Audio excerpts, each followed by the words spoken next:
Lo dijo él. A primera hora.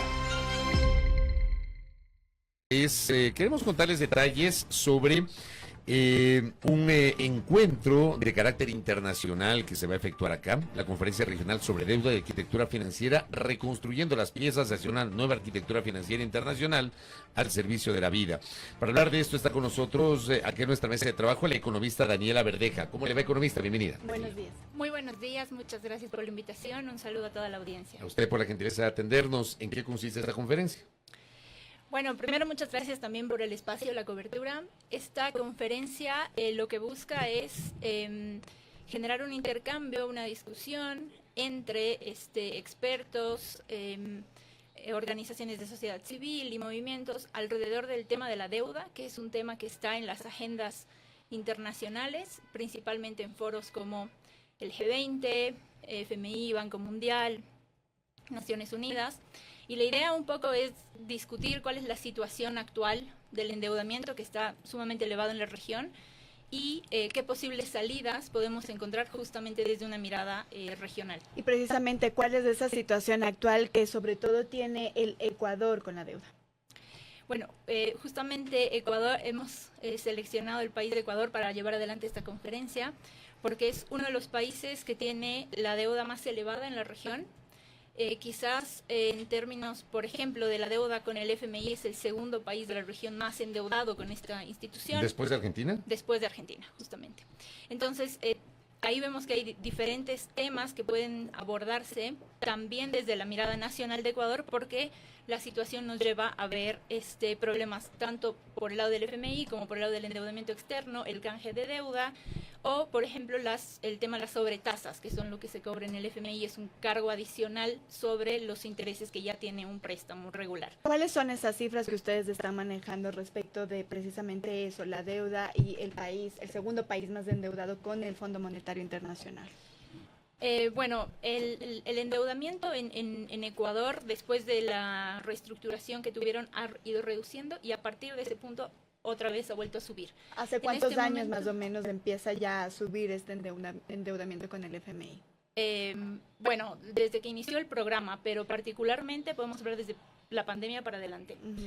En este momento la deuda total de Ecuador está alrededor de los 67.000 millones de dólares. ¿Con todos los acreedores? Con todos los acreedores. Lo que equivale alrededor del 54% del Producto Interno Bruto, digamos, para tener una idea de qué tan pesada es la deuda. Esta deuda ha crecido en los últimos 5 años en 33% y casi 90% si miramos la última década. Entonces sí ha habido un crecimiento importante del endeudamiento público.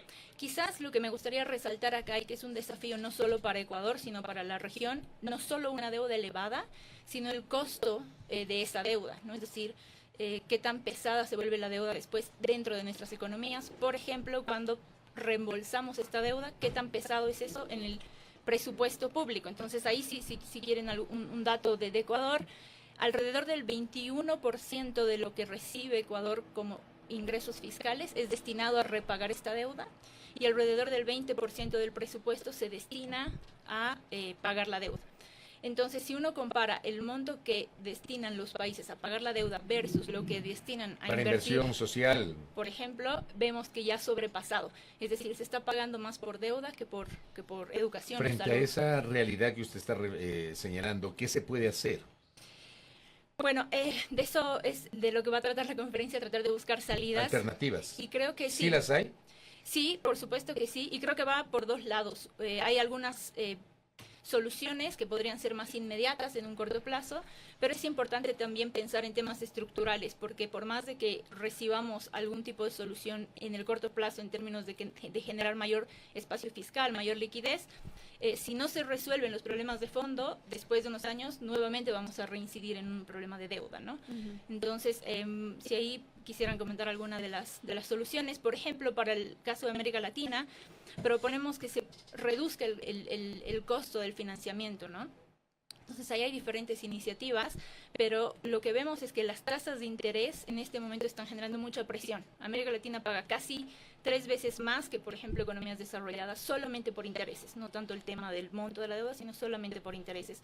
Y estos intereses ya están, el gasto en intereses, sin contar la amortización de capital, llegando casi a equiparar el gasto en salud, educación. ¿Por qué pasa eso? ¿Por qué la diferencia? Bueno, por una parte es importante entender que después de la pandemia, el inicio de algunos conflictos bélicos, sobre todo en Europa, han generado presión para que los bancos centrales de Europa, Estados Unidos, suban la tasa de interés. Y estas tasas de interés son referenciales para que sobre ellos se aplique una prima de riesgo de nuestros países. Entonces, si ellos suben la tasa de interés, y hay un efecto sobre nuestras economías exógeno, ¿no? Es un efecto completamente exógeno. Y después, sí, hay también un tema que se va a tocar en la conferencia, es el rol que tienen las agencias de calificación crediticia. Porque tienen metodologías que de momento son poco claras, poco transparentes para entender. Hay muchos aspectos, incluso políticos, que influyen. Y en el Ecuador, por ejemplo... Nos referimos, perdón, a Standard & Poor's, Moody's, todas estas calificadoras internacionales. Exactamente. Que son quienes al final señalizan los mercados internacionales y los mercados Casi internacionales... que le dan una bendición a los países para que puedan ser sujetos de crédito. Correcto, Y exactamente. esas calificaciones son claves para el riesgo país también. Totalmente, sí, exactamente, es así. Ellos definen una calificación en función del riesgo país y los mercados internacionales a partir de ello determinan a qué tasa de interés te pueden prestar, qué tan riesgoso eres. En el caso de Ecuador, y aquí sí, por ejemplo, un tema más estructural, vimos cuando se hizo la consulta sobre el tema del Chocó Andino y el Yasuní, la población en Ecuador votó por el no, que no se toquen esos parques.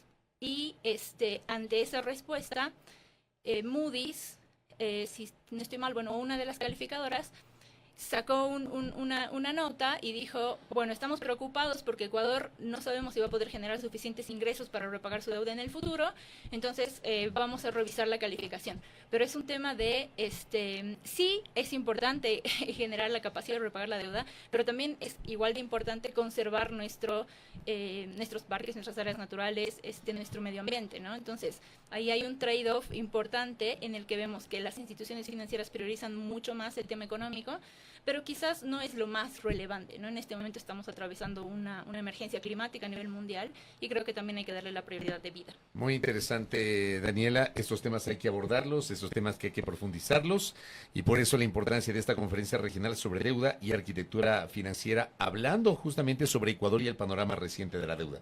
Gracias, Daniela, por el tiempo. Muchas gracias a ustedes. Gracias a la economista Daniela Bermeja que ha estado con nosotros hablando sobre esos temas. Miren ustedes, pocos analistas, pocos economistas tocan esta problemática que ha señalado, el peso enorme de la deuda que tiene, obviamente, en la economía ecuatoriana, el peso que tiene en las proyecciones fiscales, en el presupuesto general del Estado, y lo que implica esto, pagar más deuda y evidentemente reducir lo que tiene que ver con la inversión para el sector social. Hay que seguir analizando y le comprometemos a Daniela para que nos vuelva a acompañar.